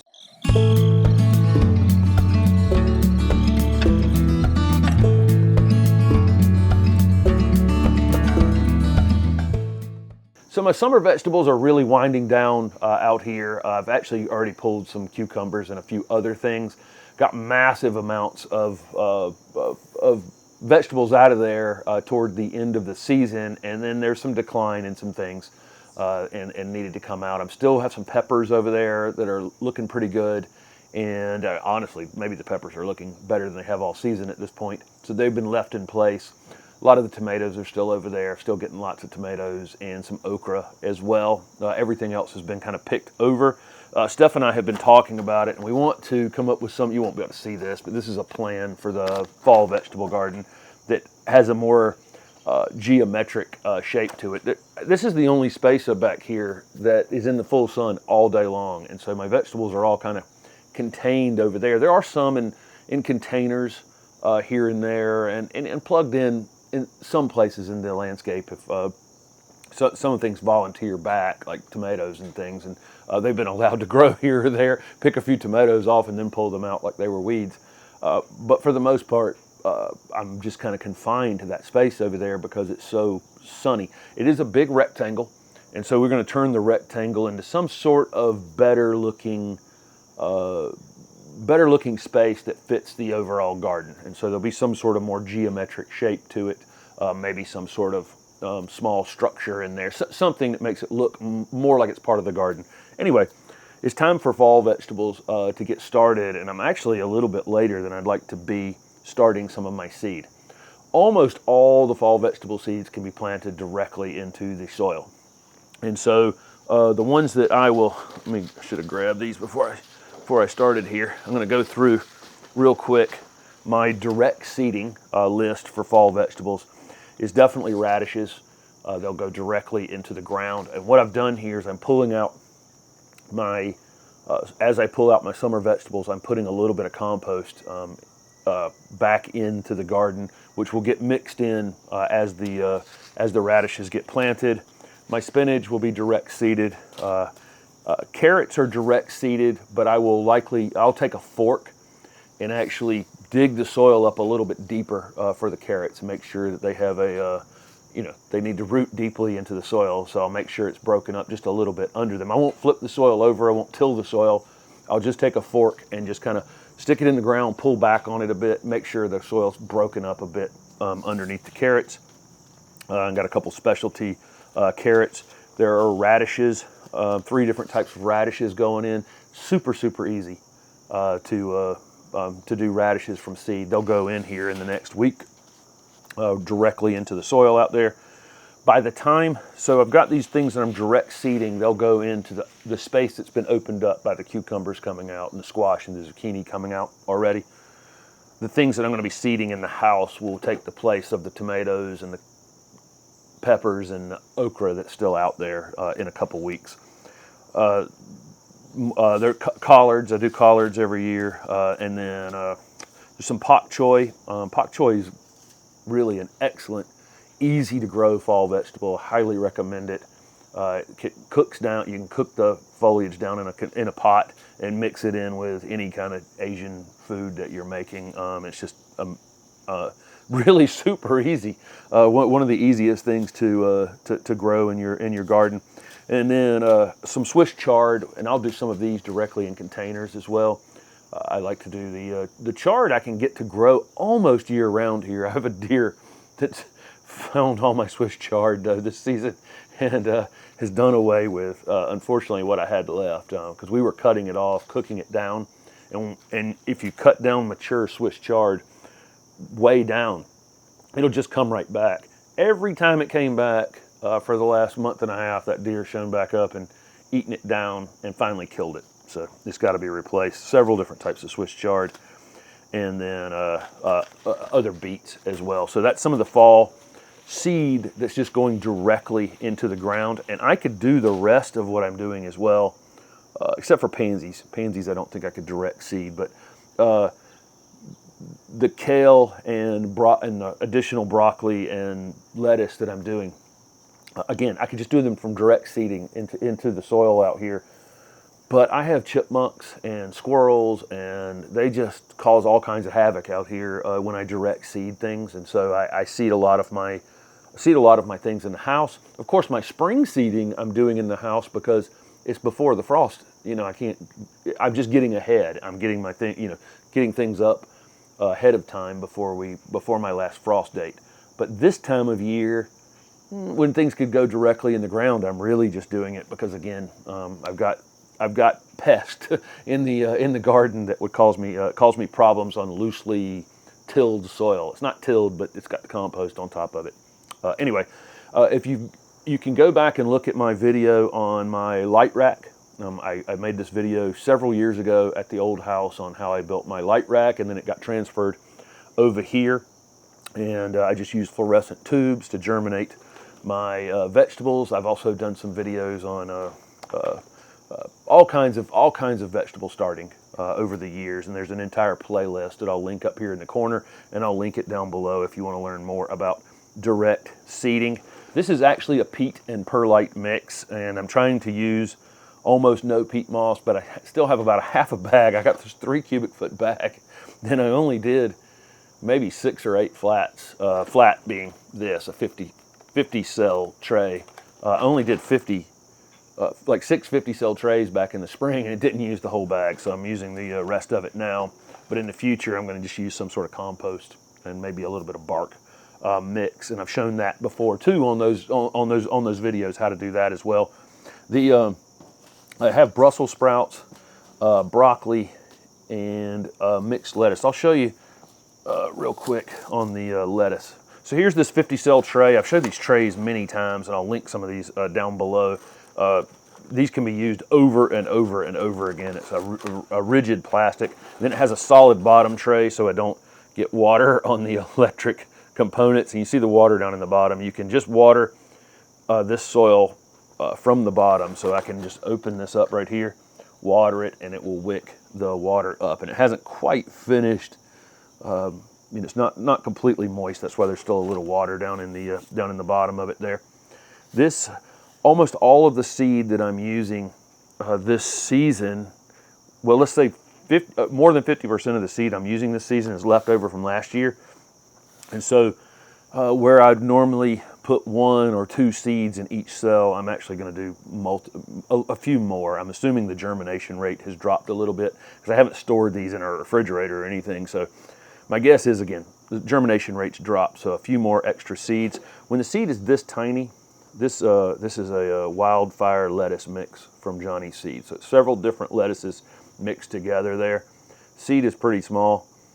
I just take the seed and put it actually right on the top of my cell, and I'm probably going to do about four seeds in each of these. And I just do them right on the top, and then I'll just press them in like that. If it's a larger seed, let's say it was a pea or a bean or something like that, I'll take a pen or a pencil or something.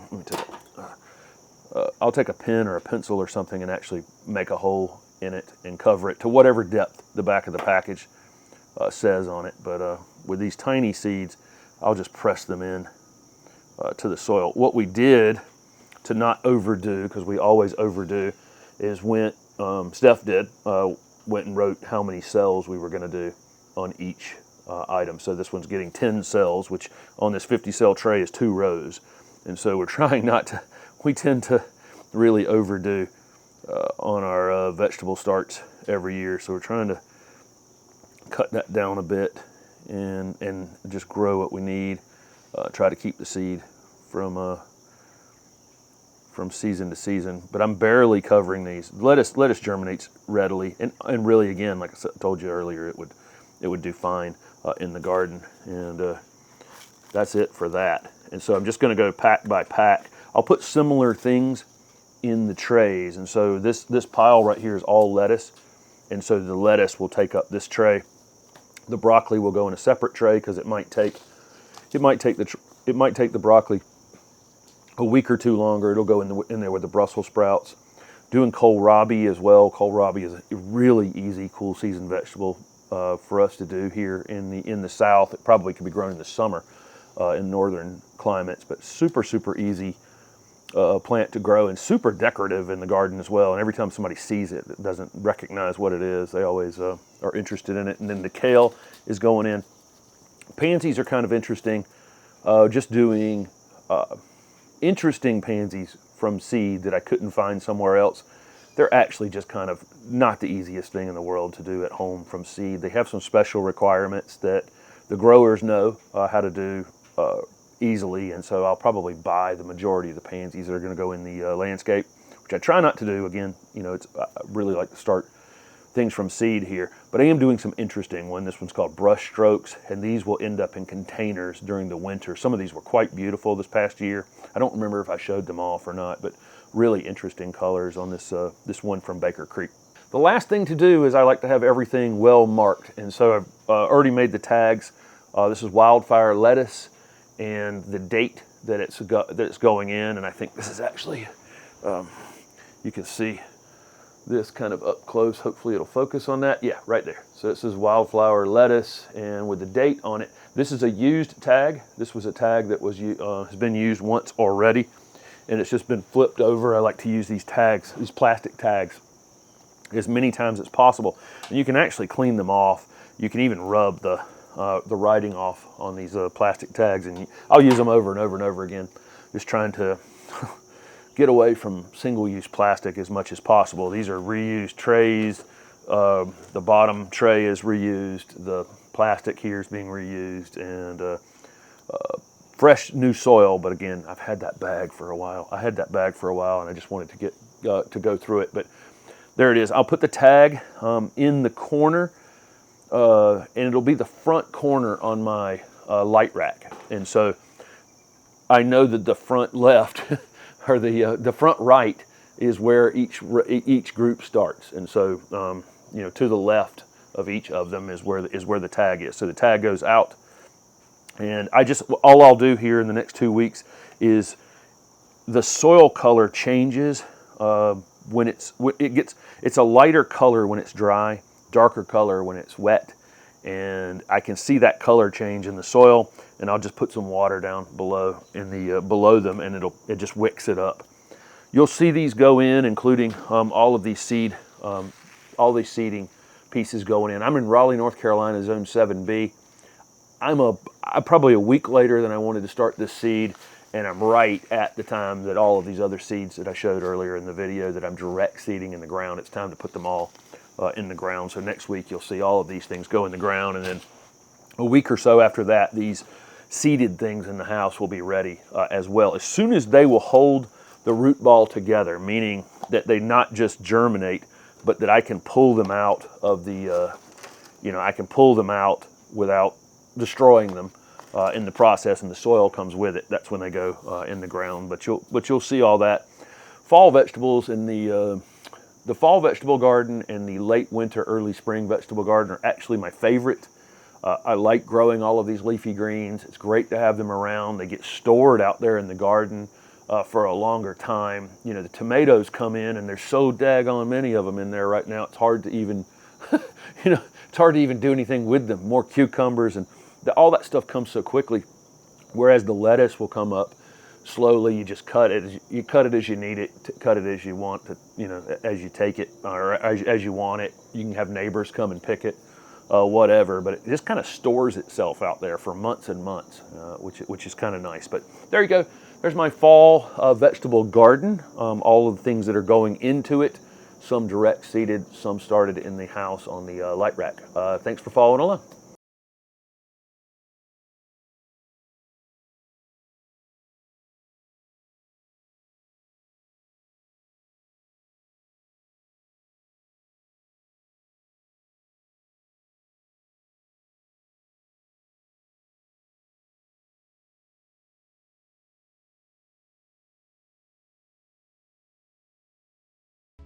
Welcome to HortTube. My name is Jim Putnam. In this video, I'm going to talk about all things that I have seeded this year and where they're at this point, plus talk about the things that I am seeding this week. I put up a video earlier in the year about how I organize my seeds, and I do it based on how long they take to become plants that can be transplanted out into the yard. And if you look on the back of most seed packets, they're going to tell you, as an example, this scabiosa right here says 4 to 6 weeks on the back of the packet. My frost-free date is the middle of April. So all the things that say 4 to 6 weeks on the packets are the things that I'm putting in right here about 4 weeks before I'm going to start planting my summer things outside. I hope that makes sense. About 2 weeks ago, week and a half ago, I put up a video doing my pepper seeds and some other things that take 6 to 8 weeks. And so those things are up on the light rack inside, and I'll show you those things in just a minute. The other thing before that, I had planted I had seeded all of my cool season vegetables, I don't know, maybe 6 weeks ago in the house. And about 2 weeks ago, those went directly into the vegetable garden, and I'll show you how those look as well. Plus some dahlias that I had started early and some potatoes over there I'll give you a quick update on. I use the light rack in the house to start all of my seeds. I have a video on my channel from a couple years ago at my old house about how I built that light rack, if you want to go back and take a look at that video. At this point, the nighttime temperatures for a lot of us are warm enough to do these seeds outside if you want to. You don't necessarily need that light rack at this point. I like to use it. It gives me consistent results over and over and over again, and I'm a big fan of that. I've got those lights set on a timer, and so I don't even have to think about them. I went out of town for 4 days last week, and it just comes on and goes off. 12 hours on, 12 hours off. I don't have to worry about it. So I like to use it. But again, at this point in the season, you can probably get away with doing a lot of your seeding outside. On the coolest nights, you can just bring your trays inside. I use these 50 cell trays that you guys have seen me use many times. Again, today, all I'm actually planting is tomatoes. I've got some zinnias, some scabiosas, anything that on the back of the seed packet says 4 to 6 weeks. That's the things I'm doing today. Again, I've already done my peppers, and I'll show you those in just a second. So let's take a look at the things that I had seeded during the year or have tried to get an early jump start on. Actually, one additional thing before I move on, because I always get the question on any of these videos, do I start any seeds directly in the ground? And I do. I actually have a giant stack, not a giant stack, but a large stack of seeds that I just do direct into the ground. And for me, that's going to be, I've got cucumbers in this stack. I've got a few, I do dill directly in the ground. Dill comes up super easy, just seeding it into the ground. I'll do parsley, seeding it direct. Let's see, and then all of my beans. I have a ton of beans. I've got lima beans. I'll do squash and zucchini. If I'm going to do squash and zucchini, they can be just kind of a pain. Like I say, all of my beans, all of my pole beans, I do lots of things from direct seeding. If you read the back of the packet, many times it will just say on the back, best to do direct seeding. And I just kind of follow the lead on those things. I do soak my beans before I direct seed them. So this is a pack of Royal Snap beans. Here, I will soak them overnight and then put them out, but I'm going to wait till my frost-free date to put these beans in the ground. So that's going to be around, again, April 15th or so. So here's how it's going on the seed rack in the house so far. The Holypterum looks great.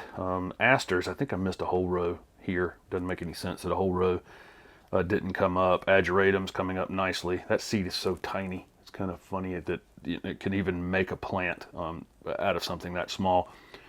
And Sweet Alyssium looks great. This Victoria Salvia, which is always a kind of bulletproof in the summer flower garden, is up. I've got quite a few of these Sahara Red Rudbeckia or Black-Eyed Susans here. That thing was fantastic in the garden last year. I think I'm going to pot probably about half of those and just sell them, perhaps. There's some coneflowers here, some Cheyenne coneflowers. These kind of come up slow, get going kind of slow, but they're on their way now.